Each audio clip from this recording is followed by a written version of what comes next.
Les détonations rythment la journée. La ville de Roubijne, 60 000 habitants, ciblés par les tirs d'artillerie russes. À une dizaine de kilomètres de là, un autre village partiellement détruit. Il y avait un tank ukrainien ici. Les enfants étaient partis, heureusement, et le tank ukrainien est parti par là-bas. Dès qu'il s'est déplacé, les Russes ont frappé la maison. Il y a eu une grande explosion. Ils ne sont plus qu'une dizaine d'habitants à vivre ici, pris au piège. Tous les autres sont partis dans l'urgence. Nous sommes ici sans un sou, sans essence, sans électricité. Il n'y a rien, même pas d'eau. C'est le président Zelensky qui a annoncé le début de l'offensive russe dans le Donbass hier. Une grande partie de l'armée russe est désormais dédiée à cette offensive. Peu importe le nombre de soldats russes présents, nous nous battrons, nous nous défendrons. Nous le ferons quotidiennement, nous ne renoncerons à rien. La Russie déploie sa puissance de feu sur le Donbass. Des dizaines de villages et de villes touchés par les bombardements. L'une d'entre elles, Kremina, serait déjà tombée entre les mains de Moscou. Au cours de la journée, des missiles de haute précision des forces aérospatiales russes ont détruit 16 installations militaires de l'Ukraine. Parmi elles se trouvent 2 postes de commandement, 2 bastions des troupes, ainsi que des lieux de concentration de personnel ennemi et de matériel militaire dans le Donbass. Mariupol, ville et port stratégique du sud-est de l'Ukraine, est depuis le début de l'invasion russe sous un déluge de feu. Mais la ville tient. Les soldats russes et séparatistes contrôlent la quasi-totalité du territoire. Les Ukrainiens se terrent dans l'usine Azovstal, pilonnée sans relâche. On prépare l'assaut terrestre avant d'envoyer au plus près nos groupes d'assaut. C'est d'abord l'artillerie qui tire. L'usine a été transformée en forteresse par les Ukrainiens. Ces bâtiments s'étendent sur une très grande superficie, dessous des souterrains où se cachent des centaines de civils. Autour, les blindés russes encerclent la zone. Le Kremlin a lancé un ultimatum aux résistants de Mariupol et à tous les soldats ukrainiens. Ne tentez pas le destin, prenez la seule décision correcte, celle de cesser les opérations militaires et déposer les armes. Dans la ville assiégée et quasiment rasée, des civils vivent encore, terrifiés par les frappes et dans un quotidien précaire. J'aimais mon appartement. J'aimais vivre près de la mer. Je suis née ici. J'ai adoré cette ville. Maintenant, je ne sais pas ce qui va se passer. Nous avons peur de l'inconnu. De l'inconnu et de la destruction. Si l'offensive russe se concentre à l'est, l'ouest de l'Ukraine n'est pas épargné, notamment à Lviv. La plus grande ville de cette partie du pays a été frappée dans la matinée hier. 4 missiles se sont abattus sur des sites militaires et un garage. 7 personnes sont mortes, 11 autres blessées. Nos fenêtres ont été brisées. Tout le monde a eu peur. Nous ne savions pas quoi faire. Nous avons commencé à prier. Nous ne savions pas si nous devions rester ou si nous devions fuir.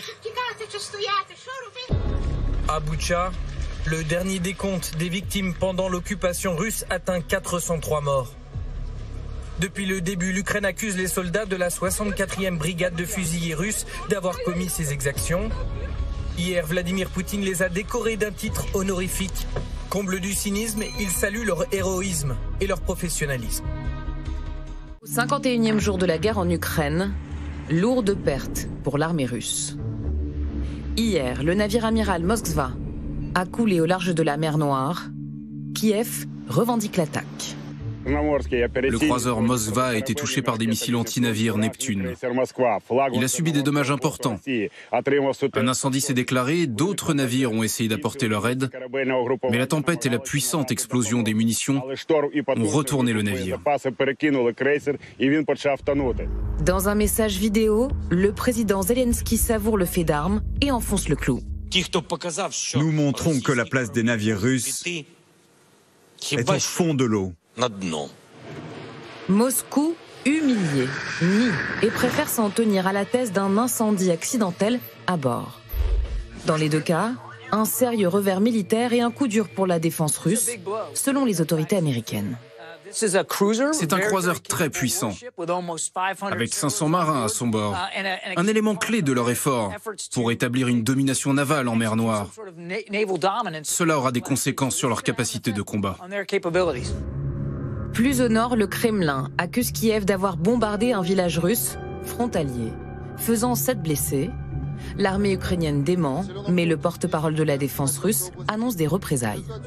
Le système de défense antiaérienne russe a abattu un hélicoptère ukrainien qui a attaqué une ville tranquille dans la région russe de Bryansk. Le nombre et l'ampleur des frappes de missiles sur des sites de Kiev vont augmenter en réplique à toutes les attaques de type terroriste et au sabotage mené en territoire russe par le régime nationaliste de Kiev. Et cette nuit, les sirènes ont de nouveau sonné dans la capitale ukrainienne.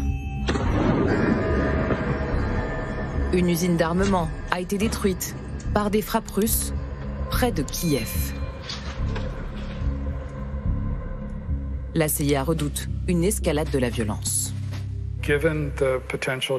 Vu qu'il est possible que le président Poutine et les dirigeants russes sombrent dans le désespoir compte tenu des revers qu'ils ont subis jusqu'ici du point de vue militaire, aucun de nous ne peut prendre à la légère la menace que représente le recours potentiel à des armes nucléaires tactiques ou des armes nucléaires de faible puissance. À l'est, les bombardements continuent, comme à Popasna, dans la région de Lugansk. Les frappes de l'artillerie et les chutes d'obus résonnent dans toute la ville. Chaque jour, c'est comme ça. Tous les jours. J'ai renvoyé mes enfants, mais ma femme et moi restons dans le sous-sol. Je ne veux pas partir. Qui a besoin de ça à un tel âge? Les gens vont et viennent à Dnipro ou ailleurs. Ce n'est pas la solution. Mieux vaut rester au même endroit et advienne que pourra. Il y a assez de nourriture. Quelques rares personnes vivent encore là, terrées dans des caves, des familles et ces militaires. Nous tenons toujours nos positions, Dieu merci, tout va bien. Nous espérons la victoire. L'espoir est la dernière chose à perdre. Alors que les couloirs humanitaires ont rouvert, 7 civils ont été tués et 27 blessés dans des tirs russes. Ils tentaient de fuir les combats dans la région de Kharkiv.